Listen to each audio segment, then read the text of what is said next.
Hello everyone, my self Abhay Kumar Gupta from grand medical college Mumbai. नमस्ते दोस्तों, क्या आप नीट एग्जाम से पहले घबराए हुए हैं? क्या आप सोचते हैं कि पूरे साल आपने कुछ खास नहीं किया है? तो रुकिए, क्योंकि मैं आज आपको बताने वाला हूं कि कैसे आप सिर्फ 7 दिनों में 0 से 500 तक का सफर कर सकते हैं। ये कोई जादू नहीं है, ये है स्मार्ट वर्क, स्ट्रेटेजी और माइंडसेट का कॉम्बिनेशन। तो चलिए शुरू करते हैं। सबसे पहले बात करते हैं माइंडसेट की। अब समय कम है, लेकिन ये आखिरी 7 दिन आपकी मेहनत को एक नई दिशा दे सकती है। नीट में वही जीतता है, वो नहीं जो पूरे साल पढ़ता है, बल्कि वो जो आखिरी दिनों में फोकस के साथ पढ़ता है। अगर साल भर आप मेहनत किए हैं और आखिरी के दिनों में अगर नहीं पढ़े, तो बहुत गड़बड़ हो सकती है। तो इन आखिरी के दिनों में फोकस होकर पढ़ना ही होता है। आज तक आपने जो भी किया नहीं पढ़ा उतना अच्छा से, उसका गिल्ट छोड़ो, डर हटाओ अपने अंदर से। मैं आज बात करने ही वाला हूँ जो बिल्कुल भी नहीं पढ़ा, वो भी 7 दिन में पढ़ के अच्छा खासा नंबर ला सकता है। वीडियो के लास्ट तक बने रहिएगा। मैं आप लोग को ऐसा गेम चेंजर पॉइंट बताऊंगा, उसका यूटिलाइज करके नीट में 500 से ऊपर नंबर ला सकते हैं। ये 7 दिन गेम चेंजर हो सकते हैं अगर आप 100% ईमानदारी से लगोगे तो। बात करते हैं 7 दिन के टाइम टेबल की, कि कैसे हम लोग को इन 7 दिन को यूटिलाइज करना है अच्छा से। अभी तक आपने कुछ भी किया उससे कोई मतलब नहीं है, लेकिन अभी से आपको 14 से 16 घंटा हर दिन पढ़ना है। सुबह आप अगर 6 बजे उठते हैं या 8 बजे उठते हैं, उससे फर्क नहीं पड़ता। फर्क यहाँ पड़ता है कि सुबह उठ के सबसे पहले आप बायोलॉजी पढ़ें। उससे क्या होता है कि रिफ्रेशमेंट मिलता है, क्योंकि अधिकतर का बायोलॉजी फेवरेट सब्जेक्ट होता है। तो उससे दिन का शुरुआत करेंगे तो आपका मन लगेगा और आप अच्छा आउटपुट दे सकते हैं पूरे दिन। बहुत कोई है कि जिसको फिजिक्स बनाना अच्छा लगता है सुबह उठ उठ के, तो वो फिजिक्स से शुरू कर सकते हैं। मतलब जिसको जिसमें कंफर्टेबल लगे वहीं से शुरू करना है दिन। जैसे जिसको सुबह उठ के बायोलॉजी पढ़ने का मन है, तो सुबह 6 बजे उठे, 8 बजे, उससे 3 घंटा लेके आपको 2 चैप्टर उसमें से निकालना है। कम से कम 2 चैप्टर पढ़ना है। अगर आप उससे ज्यादा पढ़ रहे हैं तो और अच्छी बात है। 3 घंटा के बाद कुछ देर रेस्ट कर सकते हैं, आधा घंटा। उसके बाद फिर फिजिक्स उठाइए, उसको फिर 3 घंटा उसको भी दीजिए। उसके बाद फिर से आधा घंटा रेस्ट करें, उसके बाद फिर केमिस्ट्री उठाइए। अब बात करते हैं कि आपको पढ़ना क्या है 500 नंबर तक जाने के लिए। बायोलॉजी तो मस्ट है, उसमें आपको कम से कम 3 से 30, 3 से 40 अगर आ गया तो फिजिक्स और केमिस्ट्री में 160, 170 लाना होगा। तो ये आसान पड़ जाता है 500 नंबर लाने का। तो सबसे पहले ये बोलेंगे कि बायोलॉजी का रिवीजन आपको हर दिन करना है। आप उसको कम से कम 6 से 7 घंटा दे सकते हैं बायोलॉजी के लिए, ठीक है, क्योंकि उसमें आपको 330 या 340 लाना है। अगर आप 6 से 7 घंटा अगर बायोलॉजी का अभी से दे रहे हैं, तो श्योर शॉट है कि 300 प्लस तो आपका नंबर आ रहा है। और उसमें मॉक टेस्ट दिए अच्छा से, तो आप और नंबर बढ़ा सकते हैं, 330 प्लस भी कर सकते हैं।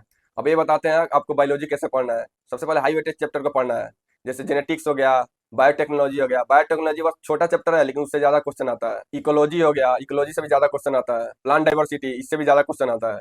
ये सब आसान चैप्टर है और ज्यादा क्वेश्चन आता है, तो हाई वेटेज चैप्टर से स्टार्ट कीजिए। अभी तक मैं आपसे वेटेज चैप्टर की बात कर रहा, तो आप सोच रहे होंगे कि वेटेज चैप्टर हम लाए कहाँ से, कैसे पता चले हमको कि कौन सा चैप्टर कितना वेटेज रखता है। तो चिंता मत कीजिए, इसका भी सोल्यूशन है मेरे पास। मैंने इस पे एक वीडियो बना रखा है, मेरे चैनल विजिट कीजिए, वहां पे जाके उस वीडियो को देखिए और फिल्टर आउट कीजिए हाई वेटेज चैप्टर का, और फिर हाई वेटेज चैप्टर से पढ़ना शुरू कर दीजिए। अगर आप हाई वेटेज चैप्टर से पढ़ना शुरू करते हैं तो डेफिनेटली आपका नीट में 500 से ऊपर नंबर आएगा। और फिजिक्स में आपको केवल पीआईक्यू बनाना है, लगभग 6 to 7 ईयर्स का बना लीजिए। अगर 10 ईयर्स का नहीं बना पा रहे हैं तो 6 to 7 ईयर का बनाइए, लेकिन आपका उसको हर एक क्वेश्चन आना चाहिए, ठीक है। और फिजिक्स में जितना नोट्स में क्वेश्चन सर कराए होंगे उसको कर लीजिए। उस नोट्स में भी ऐसा होगा कोई कोई हार्ड क्वेश्चन होगा, तो आप अभी स्किप कर सकते हैं। जो भी सरफेस लेवल का क्वेश्चन है उसी को कीजिए। नीट में अभी सरफेस लेवल का एक क्वेश्चन आ रहा है। अगर आप इतना कर रहे हैं, अगर आप पीआईक्यू अच्छे से बना लिए 6 to 7 ईयर का, नोट्स का क्वेश्चन कर लिया अभी इतने दिन में, तो पक्का आपका फिजिक्स में 100 पार हो जाएगा। अब 100 कैसे पार होगा उसको भी बताते हैं हम। जैसे हाई वेटेज चैप्टर उठाइए, जैसे सेमीकंडक्टर हो गया, मॉडर्न फिजिक्स हो गया, यूनिट एंड डायमेंशन हो गया, मैग्नेटिज्म वाला पार्ट हो गया, करंट इलेक्ट्रिसिटी हो गया, थर्मोडाइनमिक्स हो गया। ये सब हाई वेटेज चैप्टर है। हाई वेटेज चैप्टर लगभग 7 से 8 है जो हम अभी बताए। अब इतना चैप्टर भी कर लेते हैं अच्छा से, तो आपका पक्का है कि 100 से ऊपर नंबर आ जाएगा, क्योंकि ये जो भी चैप्टर है इनसे हर बार 3 से 4 क्वेश्चन आता है। जैसे आप यूनिट एंड डायमेंशन ही ले लीजिए, इससे 2 से 3 क्वेश्चन हर साल पूछ रहा है। ये छोटा चैप्टर है, लेकिन इससे 2 से 3 क्वेश्चन पूछ रहा है। तो आप ये हाई वेटेज चैप्टर करके फिजिक्स में 100 से ऊपर ला सकते हैं। अब बात करते हैं केमिस्ट्री की। केमिस्ट्री क्या है, 3 भाग में बटा है, इनऑर्गेनिक, ऑर्गेनिक और फिजिकल। तो फिजिकल का हम बताएंगे कि आप केवल आपको उसका भी नोट्स पढ़ना है और पीआईक्यू करना है 6 to 7 ईयर का। इनऑर्गेनिक में आप जितना एनसीईआरटी पढ़िएगा उतना अच्छा मार्क्स ला सकते हैं, ठीक है। और ऑर्गेनिक में नेम रिएक्शन जरूर करके जाइएगा, उससे 6 to 7 क्वेश्चन आपका नेम रिएक्शन सही रहेगा। तो ऑर्गेनिक में भी एनसीईआरटी, इनऑर्गेनिक में एनसीईआरटी, और फिजिकल में नोट्स पढ़िए और पीआईक्यू बनाइए। और ऑर्गेनिक इनऑर्गेनिक में भी पीआईक्यू बनाना है। 6 to 7 ईयर का तीनों का आपको पीआईक्यू अच्छे से बनाना है। इनऑर्गेनिक में भी हाई वेटेज चैप्टर भी उठाइएगा और फिजिकल में भी। और आप इतना ही करते हैं केमिस्ट्री में भी, तो आप 100 से ऊपर इसमें भी लाइएगा। तो देखिए 100 फिजिक्स में, 100 केमिस्ट्री में, और 3 से 30 जोड़ रहे हैं तो 530 हो जा रहा है, ठीक है। तो अगर आप इतना करेंगे इतने 7 दिनों में, तो कंफर्म है कि आप 500 पार नंबर लाएंगे। अगर आपको समझ नहीं आ रहा होगा कि कौन सा चैप्टर पढ़े, तो आप कमेंट में जरूर लिखिएगा। अब हम आपको बता देंगे फिजिक्स और केमिस्ट्री में कौन कौन चैप्टर कीजिए, या फिर मेरे आप टेलीग्राम चैनल पे ऐड हो जाइएगा, वहाँ पे आप मैसेज करके पूछ सकते हैं कि कौन कौन चैप्टर अभी करें 7 दिनों में। अब तो ये रहा आपको कि तीनों सेट में क्या क्या पढ़ना है। अब आपको ये बताना है डेली रूटीन क्या होना चाहिए। आपको बताया कि बायो में 3 घंटा देके, फिर आधा घंटा रेस्ट करके, फिर फिजिक्स में 3 घंटा दीजिए, फिर रेस्ट करके केमिस्ट्री में 3 घंटा दीजिए। तीनों मिला कितना हुआ, 9 घंटा, ठीक है। और रेस्ट लेके मान लीजिए 12 घंटा हो गया। अब आपके पास 2 घंटा बचा है, तो उस 2 घंटे में आपको क्या करना है, पीवाईक्यू बनाना है। 6 to 7 ईयर का पीवाईक्यू आपको बनाना है, क्योंकि अभी 3-4 साल का ट्रेंड यही है कि पीवाईक्यू बेस्ड ही क्वेश्चन आ रहा है। न्यूमेरिकल वैल्यू चेंज हो जा रहा है, लेकिन क्वेश्चन सेम ही आ रहा है, ठीक है। तो आप पीवाईक्यू अगर 6 to 7 ईयर का अच्छा से कर लेते हैं तो पक्का है कि आपका 500 पार होगा ही। पीवाईक्यू मस्ट है, आपको करना ही करना है। इसमें सबसे ज्यादा जरूरी ये है कि नींद भी आपको अच्छा से लेना है। 6 to 7 आवर सोना ही सोना है। अगर आप 6 to 7 आवर सोते हैं तो आपका माइंड फ्रेश रहेगा, कम समय में ज्यादा ग्रेप कर पाएंगे, ज्यादा देर तक आप पढ़ाई कर पाएंगे। अभी बायोलॉजी में भी आपको क्या है, जो भी आप हाईलाइटेड पार्ट किए होंगे, एक साल में जितना भी चैप्टर पढ़ के हाईलाइटेड किए होंगे वही सब पढ़िएगा, ठीक है। अब ये बताने जाना है कि 7वें दिन आपको क्या करना है। उस दिन कुछ भी आपको बनाना नहीं है, सिर्फ रिवीजन करना है। आप जो भी शॉर्ट नोट्स बनाए होंगे, जो भी फार्मूला शीट बनाए होंगे फिजिक्स में, फिजिकल केमिस्ट्री में, जो भी नेम रिएक्शन लिखे होंगे, उन्हीं सबको रिवीजन करना है। उस दिन आपको कुछ नहीं करना है, बस आपको अपना कॉपी निकालना है और रिवीजन करते जाना है, शॉर्ट नोट्स का, फार्मूला शीट का, सबका। उस दिन आप क्या करेंगे, जो भी एनसीईआरटी में डायग्राम इंपॉर्टेंट है उसको एक बार देख लीजिएगा। और फिजिक्स और फिजिकल केमिस्ट्री का फार्मूला तो आपको उस दिन सब चैप्टर का देख ही लेना है। अभी बहुत किसी का मॉक टेस्ट खत्म हो गया होगा, जैसे कल संडे को एलन का लास्ट टेस्ट था, तो अब आपको एक भी टेस्ट नहीं देना है। अभी तक आपने जो भी टेस्ट दिया फुल सिलेबस, उसमें जो भी आप गलती किए होंगे उसका फिल्टर आउट कीजिए और उन गलतियों का एनालिसिस करिए अच्छा से, क्योंकि एक बार जो गलत होता है वो बार बार गलत होता है जब तक आप उस पर एनालिसिस अच्छा से नहीं कर लें। इसलिए अभी कोई टेस्ट देने की जरूरत नहीं है।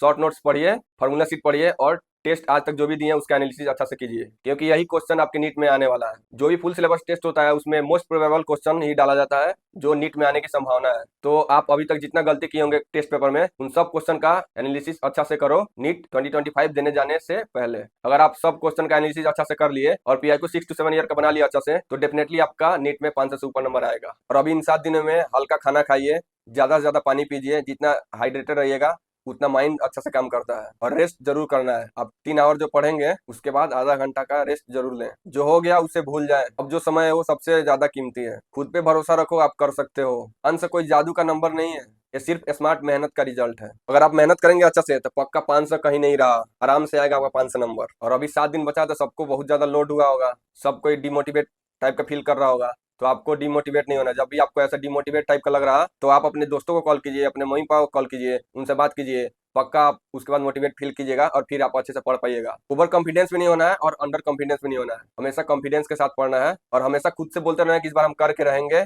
हम कर सकते हैं। खुद के अंदर पॉजिटिविटी रखेंगे तो आप जरूर कर सकते हैं। तो दोस्तों ये था हमारा 7 दिन का प्लान, 0 से 500 तक का जर्नी। अगर आपको वीडियो अच्छा लगा हो तो लाइक, शेयर एंड सब्सक्राइब जरूर करना, और अपने दोस्तों को भी शेयर जरूर करना। और हाँ, कमेंट करके बताओ आप नीट 2025 में कितना स्कोर टारगेट कर रहे हो। और कमेंट में आप ये भी बताना कि आपका अभी नीट मॉक टेस्ट में कितना स्कोर आ रहा, कहाँ पे ज्यादा दिक्कत हो रही, बायोलॉजी में या केमिस्ट्री में या फिजिक्स में। आपका कोई भी क्वेश्चन हो आप कमेंट करें, हम आपका जरूर हेल्प करेंगे। ऑल द बेस्ट, मेहनत करते रहो और अपना सपना सच करो। इन 7 दिनों में अगर आप अपना बेस्ट दिए तो पक्का आप अच्छा करेंगे। Thank you.